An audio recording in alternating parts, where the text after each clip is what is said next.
saya balik, saya tanya mengapakah kita ini susah nak jadi macam Indonesia, sedangkan Indonesia sekejap saja. Kemudian saya buat perhatian sendiri dan menggunakan pembakuan bahasa kebangsaan mudah dicapai oleh Indonesia berbanding dengan Malaysia. Halo guys, assalamualaikum warahmatullahi wabarakatuh. Bismillahirrahmanirrahim. Welcome back to my channel ya. Selamat datang di channel Junot Voice. Oke teman-teman, menurut pandangan orang-orang Malaysia, bahasa Melayu itu telah ada berabad-abad di peradaban Austronesia ya, kurang lebihnya menyesuaikan dengan berbagai dialek termasuk di Sumatera, Kepulauan Riau, bahkan Kalimantan Barat ya sekitarnya gitu. Dan ini berbanding terbalik dengan bahasa Indonesia. Bahasa Indonesia itu terbentuk karena kesepakatan antara pemuda-pemuda Indonesia agar bangsa Indonesia lebih mudah untuk berkomunikasi atau berdialek, juga untuk menjaga ancaman dari luar ya terhadap bangsa Indonesia seperti itu. Ini saya akan mengajak teman-teman semuanya untuk melihat atau belajar bareng soal video di mana ada makcik asal Malaysia yang pernah tinggal di Indonesia dan pernah menjadi saksi juga perkembangan bahasa Indonesia mereka. Jadi makcik ini tuh heran kenapa perkembangan bahasa Indonesia itu sangat stabil gitu ya, cepat juga berbanding terbalik dengan bahasa Malaysia yang sulit untuk berkembang. Sebelum lanjut ke videonya, bagi yang belum subscribe silahkan tekan tombol subscribe-nya, lalu tekan tombol like-nya dan share ke teman-teman dan kerabat kalian. Mari kita belajar bareng tentang sejarah bahasa Indonesia khususnya dan bahasa Melayu Malaysia.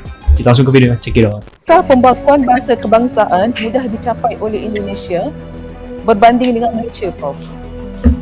Ya, kalau tengok tajuk tu betul lah, kisah bahasa dan budaya.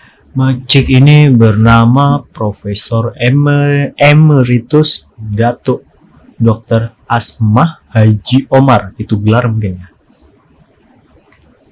Jadi bahasa tu cakap tentang bahasa, budaya tentang secara am lah, kerana bahasa ini saya bukan ahli antropologi.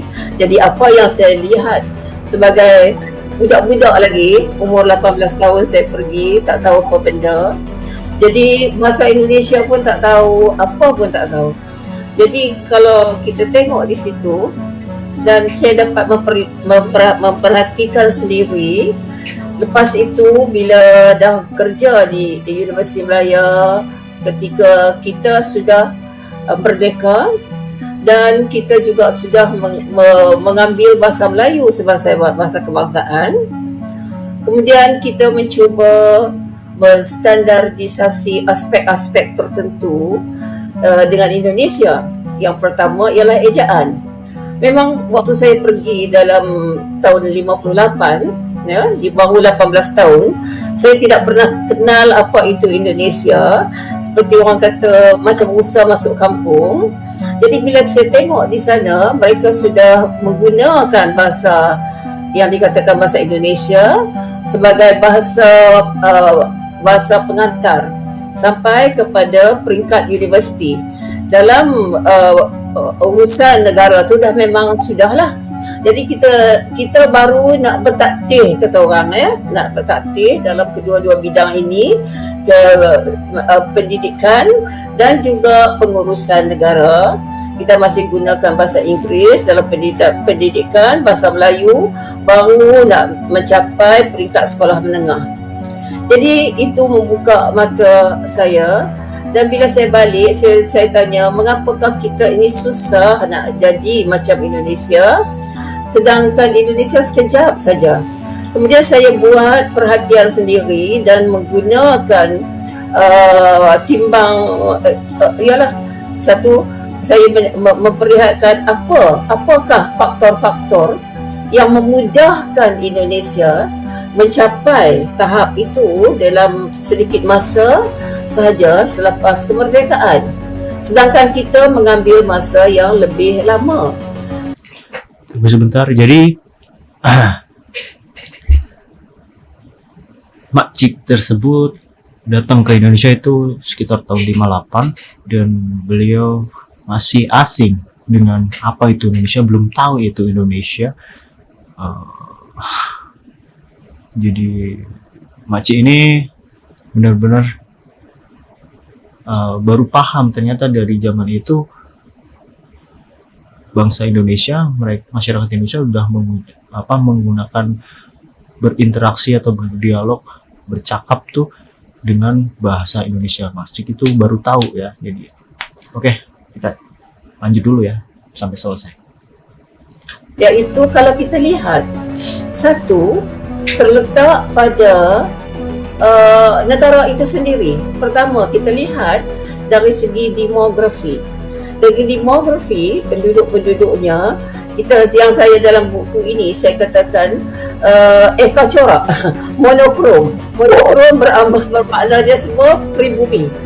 Pribumi yang bercakap bahasa Austronesia, dalam kumpulan bahasa Austronesia dan bahasa, kita katakan itu berasaskan bahasa Melayu.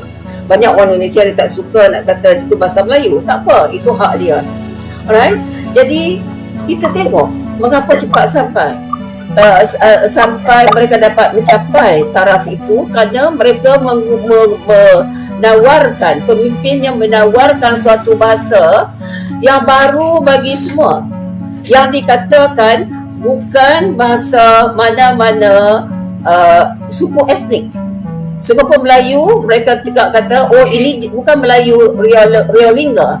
Kalau Zaidah tengok apa yang saya turunkan pendapat mereka, bukan Melayu Realingga, tapi Melayu. Tetapi Melayu yang digunakan secara am di pelabuhan-pelabuhan. Jadi itu seperti bahasa Kriol. Jadi semua orang Melayu sendiri pun dari Realingga, dari Sumatera, mereka harus melihat bahasa itu sebagai suatu bahasa yang baru. Right? Kita lain.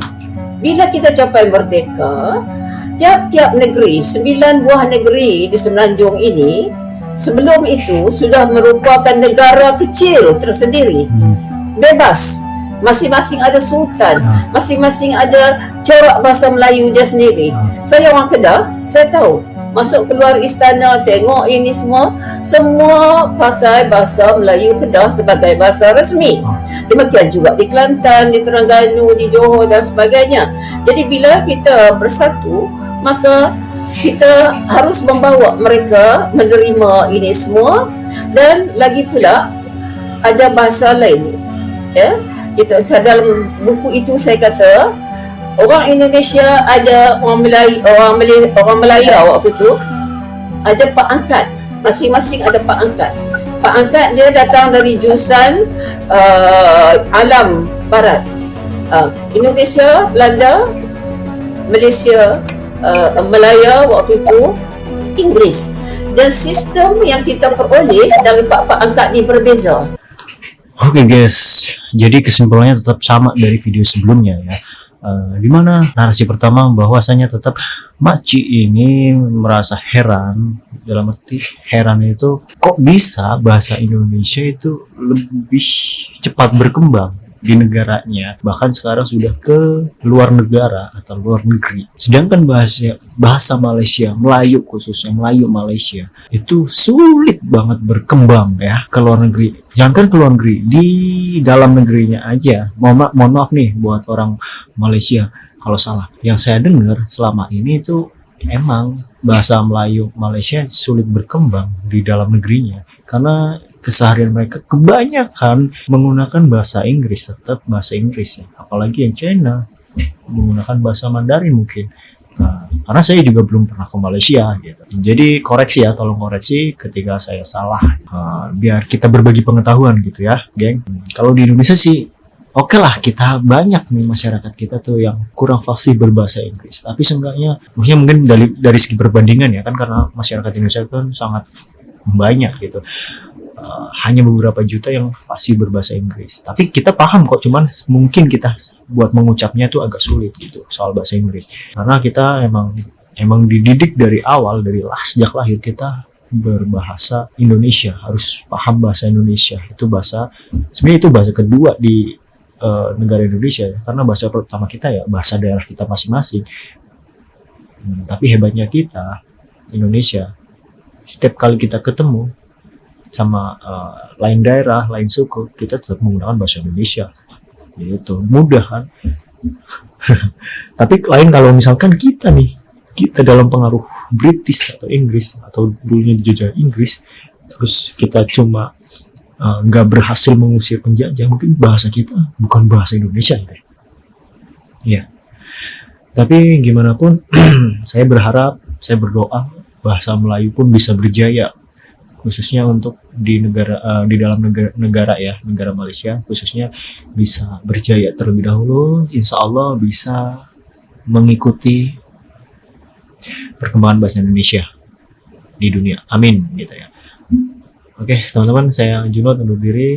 Jika teman-teman ada tambahan, jika teman-teman mau mengkoreksi perkataan saya, pengetahuan saya, silakan kita berbagi ilmu lebih baik.